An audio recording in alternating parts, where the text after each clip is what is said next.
말씀을 좀 읽도록 하겠습니다. 요한복음 1장 43절에서 51절 말씀인데요. 같이 교도하도록 하겠습니다. 제가 먼저 43절 말씀 읽겠습니다.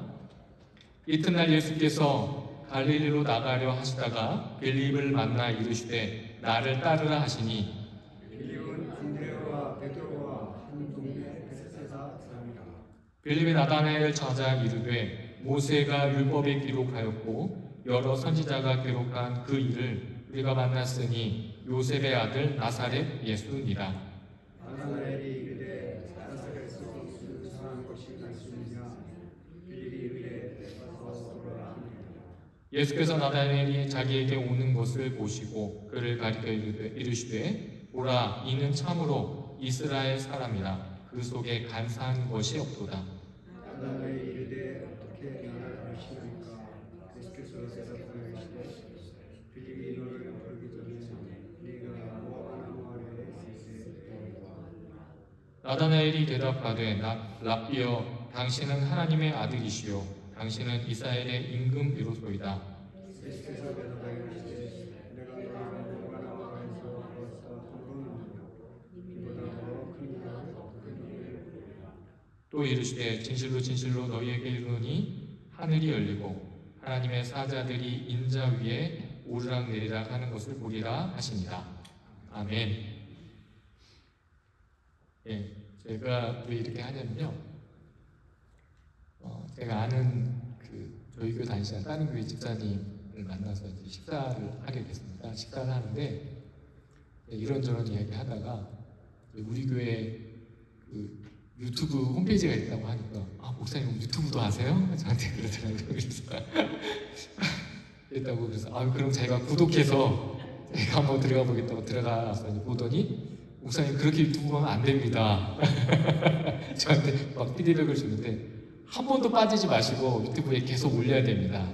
근데 이제 제가 원래 카메라로 찍었잖아요. 카메라로 찍다 보니까 이걸 편집해서 올리는 과정이 복잡해가지고 제가 잘 못했어요. 그러면서 그 집사님이 저에게 그냥 핸드폰으로 찍으세요, 목사님. 찍어서 바로 올리시라고. 그래서 이제 오늘부터 핸드폰으로 유튜브를 올리려고 찍었습니다. 자, 오늘 요한복음 6번째 시간인데요. 오늘은 이제 1장이 오늘로 이제 끝나게 되는데 오늘 읽은 요한복음 1장 43절을 한번 보시면요. 이렇게 됩니다. 예수님께서 갈릴리로 가시다가 빌립을 만나는 것으로 이제 말씀이 시작되죠. 여러분, 이 43절을 보시면요. 여러분들이 읽을 때 어떤 느낌을 받으십니까? 저는 처음에 이 본문을 읽을 때 어떤 느낌을 받았냐면 예수님이 마치 우연히 갈릴리로 가시다가 가는 중에 빌립을 만나는 것처럼 보이죠. 하지만 헬라어로 보면요. 이게 그렇지 않습니다. 헬라어 문장 순서로 보면 이렇게 시작합니다. 직역을 하면 이튿날 원하셨다 나가는 것을 이렇게 시작돼요.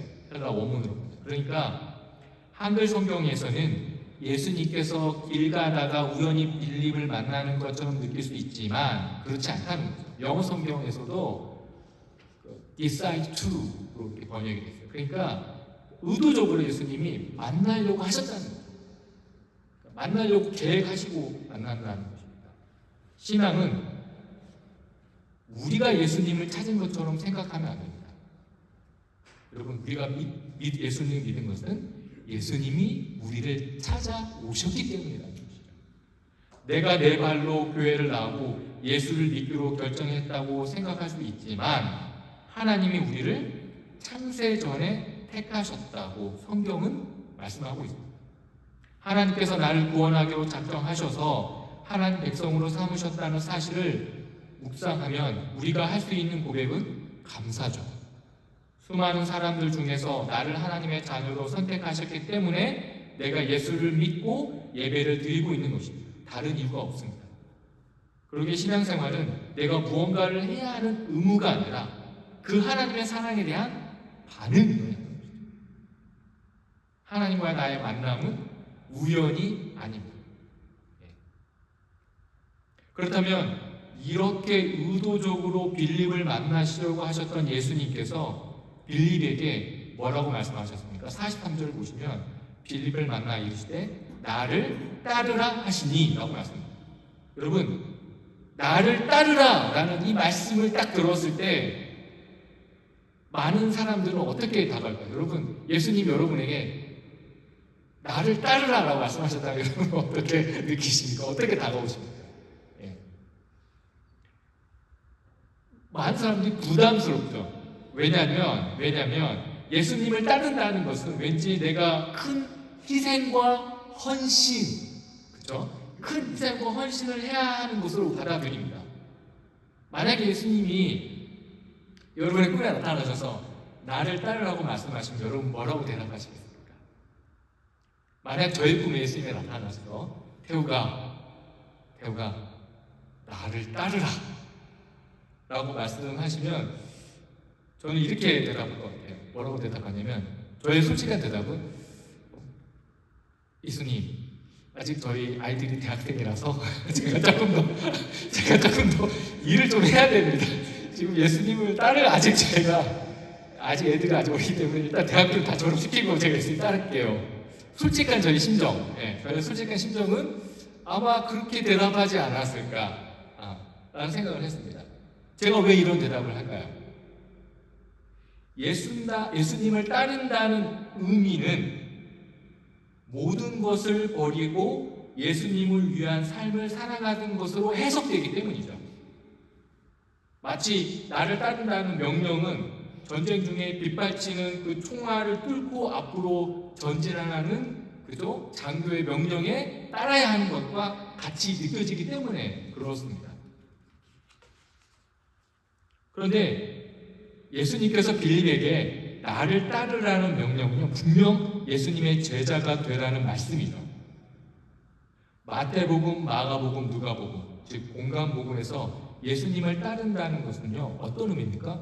그물을 버려두고 그 즉시 예수님을 따르는 것으로 설명하고 있습니다. 그러니까 모든 걸 버려두고요, 공간복음, 마태복음이나 마가복음에 누가복음에서 예수님을 따르라는 말씀은, 나를 따르라는 말씀은 지금 자기가 하고 있는 모든 일을 버려두고 예수님을 따르는 일입니다. 그런데 오늘 요한복음에서 예수님이 따르라는 그 명령에 빌립이 모든 것을 버리고 예수님을 따랐다는 설명이 없어요. 그죠? 그냥 따랐습니다. 왜 요한복음에서는 급진적인 제자도의 모습을 말씀하지 않을까요? 다른 복음서와 다르게. 요한복음에서 말하는 제자도는 공간복음과 다른 관점으로 우리에게 설명합니다. 제자로 예수님을 따른다는 것은 급진적으로 모든 것을 버리고 따른 제자도도 있지만, 빌립에게 예수님이 말씀하신 것처럼 나를 따르라는 말씀은 이제 너와 나의 인격적인 관계 안으로 들어오라는 말씀으로 연결됩니다. 그냥 예수님을 따르고 모든 걸 버리는 게 아니라 너와 나와 인격적인 관계 안으로 들어오라는 말씀으로 시작한다는 거죠. 그러니까 예수님을 따른다는 것은 예수님과 깊은 인격적인 만남을 갖는다는 의미라는 것입니다. 여러분이 예수님을 따른다면 여러분은 예수님과 교제하고 있어야 하는 거죠. 그러니까 예수님과 대화하면서 살아가는 삶을 살아야 된다는 거죠. 예를 들어볼게요. 예수님, 오늘 날씨가 너무 우울하네요. 그래서 예수님을 내 주님으로 믿고 섬길 수 있게 해주셔서 감사합니다. 저 같은 경우는 오늘 하루도 안전하고 무사히 집에 들어갈 수 있도록 도와주세요. 기도하면서 살아가는 거죠. 오늘 예수님이 주시는 말씀을 묵상하며 적용하며 사는 하루가 되고 싶습니다라고 기도하고 말씀을 읽고 살아가는 것이 바로 예수님을 따르는 삶이라는 것을 요한복음에서 말씀하고 있는 거죠. 거창하게 이제 예수님을 따르겠습니다라고 하는 말씀이 이제 나의 모든 삶을 내려놓고 저는 이제 신학교에 가겠습니다라고 말하는 것이 예수님을 따르는 삶이 아니라는 것을 오늘 요한복음에서 우리에게 말씀하고 있는 것이죠. 신학교에 가서 예수님과 상관없이 살아갈 수도 있습니다. 선교지에 가서도 예수님과 상관없이 살아갈 수도 있습니다. 지금 내가 하루 종일 집안에 있어도 예수님을 따를 수도 있다는 것이죠. 나에게 살아있는 모든 감각을 집중해서 예수님을 생각하고 예수님께 기도하고 또 TV를 보면서 뉴스를 보면서 예수님께 간구하는 삶이 바로 예수님을 따르는 삶이 될 수 있다는 거죠. 이렇게 예수님께서 빌립에게 나를 따르라고 말씀하신 후에 44절을 보시면 이렇게 말씀합니다. 빌립은 안드레와 베드로와 한 동네 베세다 사람이라 라고 말씀합니다. 그러니까 44절은 어떻게 다가옵니까, 여러분?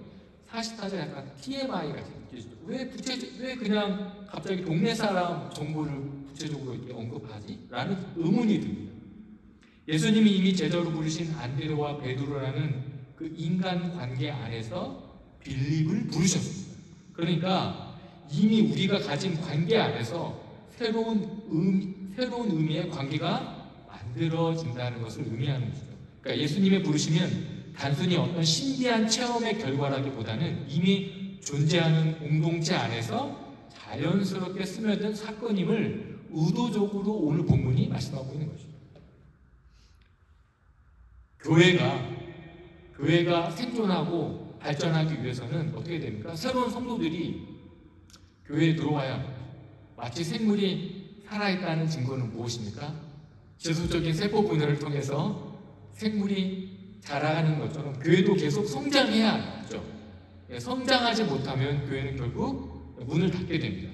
그러기에 교회에서 전도는 너무 중요한 생존과 직결된 문제이죠. 저는 오늘 이 본문 말씀을 묵상하면서 전도에 대해서 좀 생각을 해보았습니다. 저희가 어떻게 하면 사람들이 우리 교회를 알릴까, 전도할까 많은 생각을 하고 기도하고 계획하고 이제 나누고 있습니다. 그런데 제가 잘 생각해 보니까 요한복음에서 말씀하는 전도는요, 전부 다 관계 안에서 이루어지는 거죠. 그러니까 가족 혹은 내가 잘 아는 동네 사람들에게 복음이 전해진다는 것이죠. 저는 이 말씀을 묵상하면서 한인교회는 그래서 전도하기 어렵다.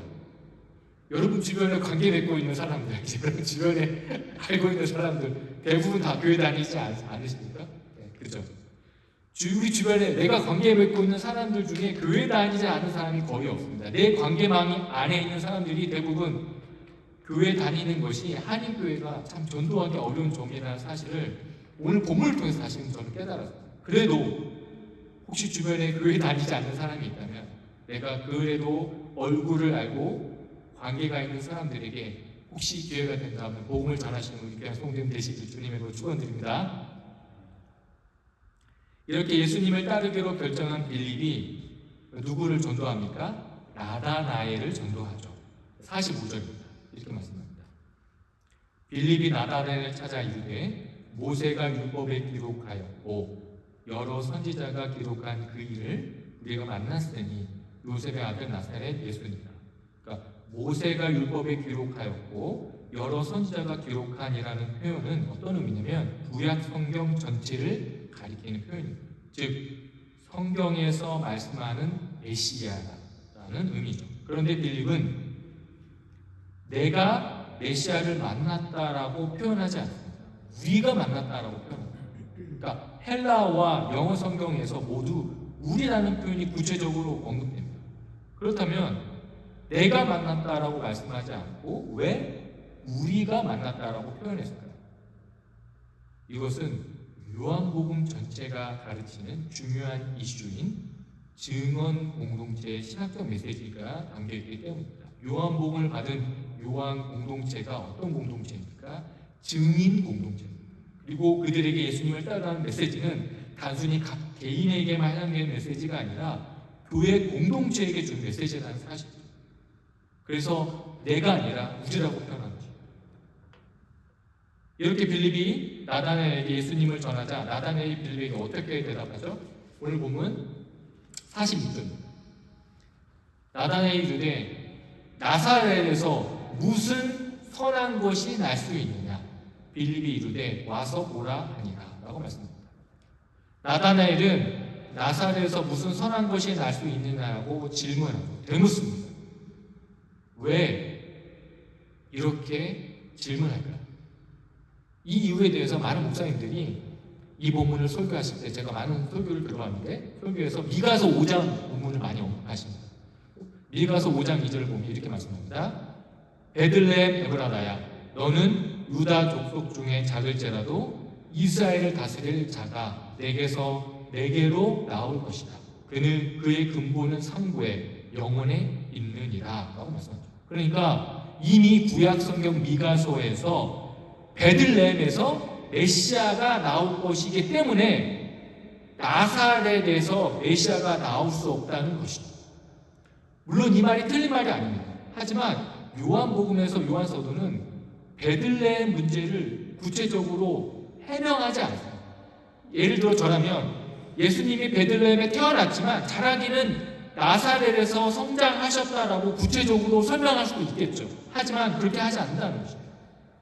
뿐만 아니라 나사렛은 질문하죠. 날 수 있느냐라고 질문합니다. 그러니까 나다나의 질문은 그냥 냉소나 무시가 아니라 궁금한 거죠. 자신이 알고 있는 한계를 고백하는 것입니다. 내가 알고 있는 메시아의 틀 안에서 예수가 메시아가 될 수 없다는 것을 지금 나다나엘이 말씀하고 있는 것이죠. 말하고 있는 것이죠. 자신의 가진 지식의 틀 안에서 하나님의 일을 기대하기 때문입니다. 우리도 마찬가지입니다. 우리는 우리가 가진 지식과 생각의 틀 안에서 어떤 일을 합니다. 하지만 하나님의 일은 우리의 생각과 다를 수 있습니다. 우리가 기대하는 방식과 다른 방식으로 하나님이 일하실 수 있다는 것이죠.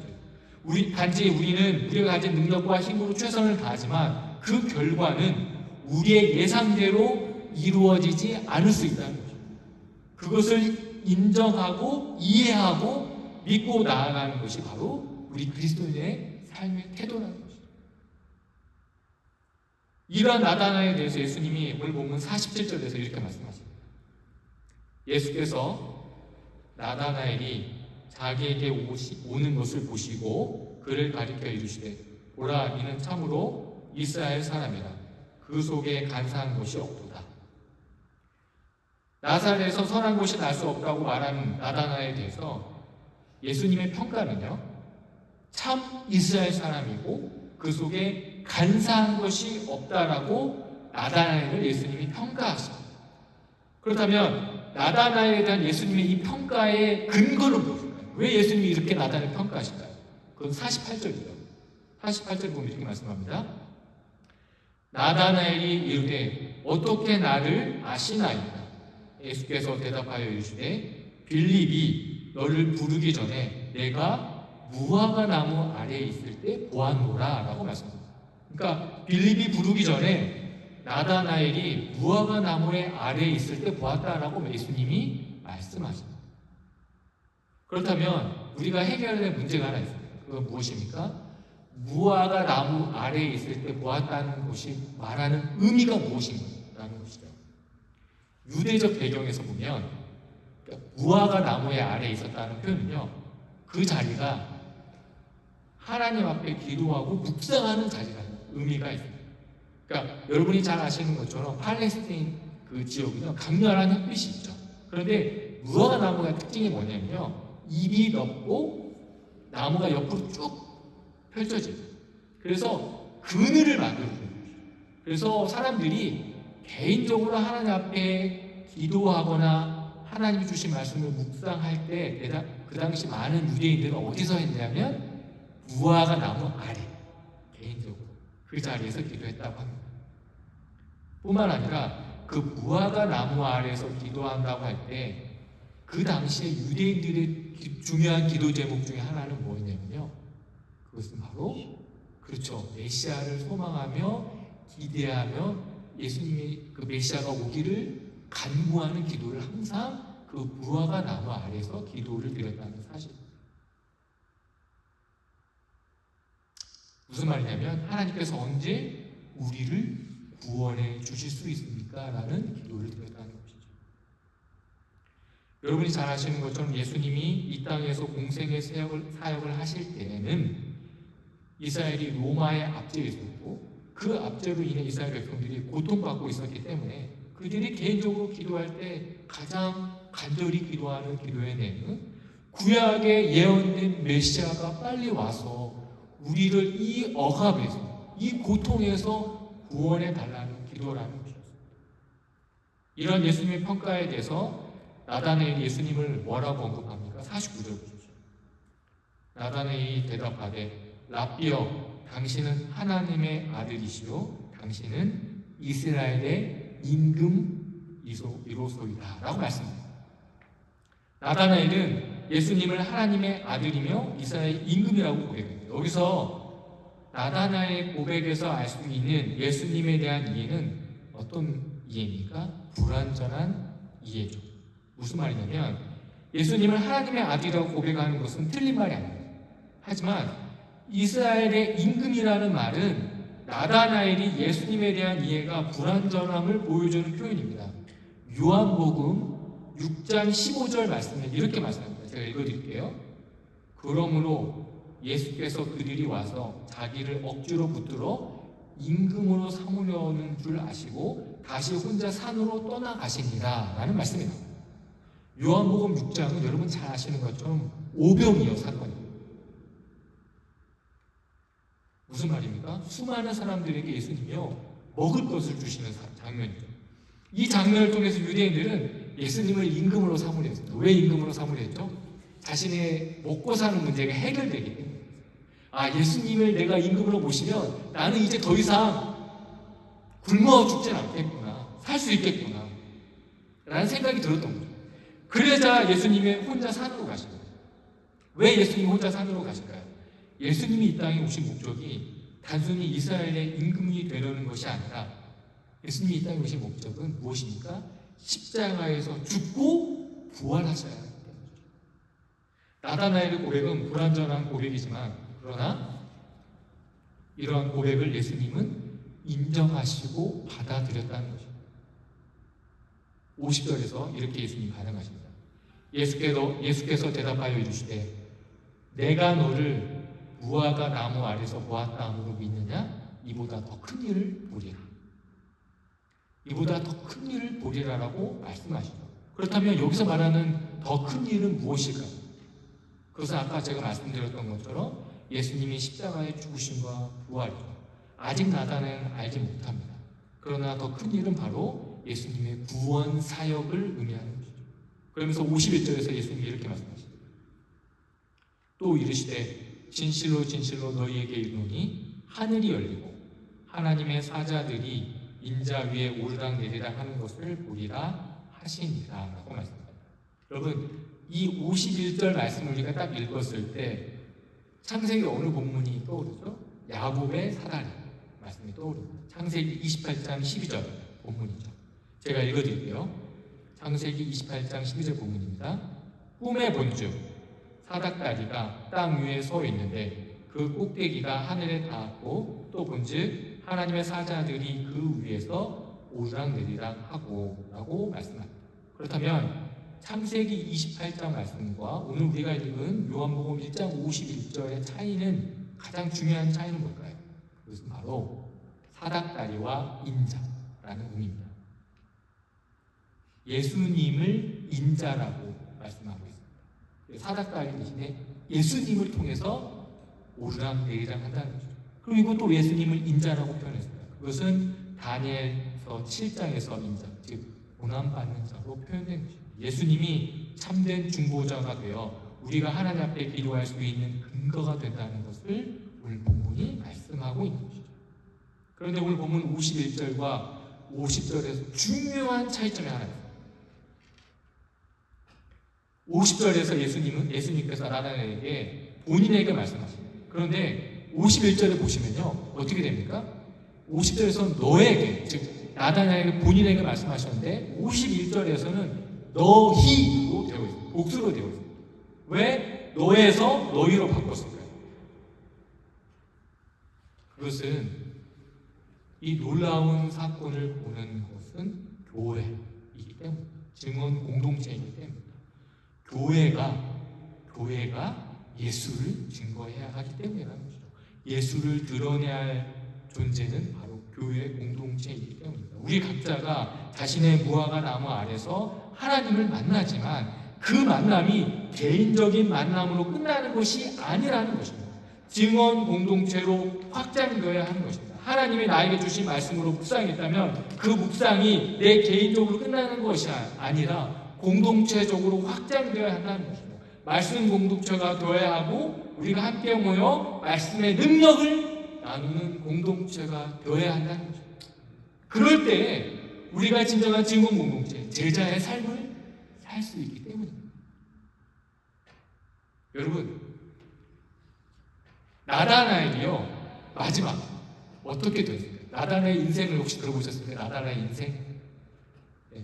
초대교회 전승에 따르면요, 나다나엘과 동일한 인물, 다른 이름으로 성경에 바돌로메로 기록되죠. 그러니까 나다나엘의 다른 이름은 다른 복음서에서는 바돌로메로 기록됩니다. 예수님의 제자. 그래서 초대교회 전승에 따르면 바돌로메가 인도나 메소포타미아 그 인근 지역에서 복음을 전했다고 합니다. 그리고 극심한 박해를 받았지만 예수를 부인하지 않고 최종적으로 산채로 살가죽을 벗겨가지고요, 살가죽을 다 벗긴 다음에 십자가에 거꾸로 매달려가지고 순교를 당했다고 그렇게 전승이 내려오고 있습니다. 그래서 여러분, 미켈란젤로가 시스타나 성당에 최후의 심판 벽화, 그러니까 들어보셨죠?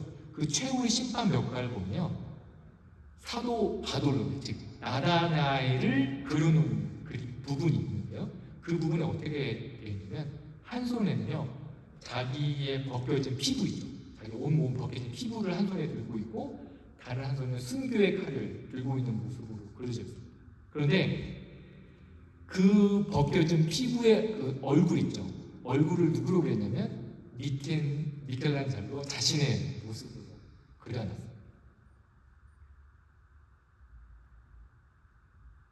오늘 본문에 보면 예수님께서 나다나엘을 평가할 때 뭐라고 평가하셨죠? 간사함이 없다라고 말씀하셨습니다. 하지만 예수님을 오해해서 나사렛에서 무슨 선한 것이 날 수 있냐고 말했던 나다나엘, 그런 나다나엘은 마지막에 아무것도 숨기지 않는 몸으로 예수님 앞에 선 것이죠. 그리고 그는 증언자의 삶을 살아낸 것입니다. 우리 교회가 올 한 해 동안 기도하며 우리 교회를 알릴 때 우리 각자에게 중요한 첫 번째 단계는 무엇일까요? 그것은 바로 우리가 우리 각자의 무화과 나무 아래서 예수님을 만나는 것입니다. 그 만남이 증인 공동체의 출발점이고 우리 신앙의 고백이 되어야 할 것입니다. 하나님의 사랑하시는 귀한 성도입니다. 여러분의 삶에서 예수님은 어떤 분이십니까? 그리고 그분 앞에서 여러분은 어떤 기도를 올리고 계십니까? 예수님의 증언 공동체로 주님을 기쁘시게 하는 우리 귀한 성도님 되시기를 주님의 이름으로 축원드립니다. 기도하겠습니다. 하나님 아버지, 우리의 모든 것을 아시는 예수님 앞에 늘 기도하며 묵상하는 삶을 살게 하여 주시옵소서. 우리의 삶 속에서 역사하시는 예수님의 능력을 증언하는 증언 공동체로 우리 교회가 우뚝 서게 하셔서 우리 교회를 통해서 예수님의 십자가의 능력이 드러나게 하여 주시옵소서. 감사드리며 이 모든 말씀 우리 구주 예수 그리스도의 이름으로 기도드립니다. 아멘. 이 시간 말씀을 생각하면서 찬송가 430장 같이 찬양 드리시겠습니다.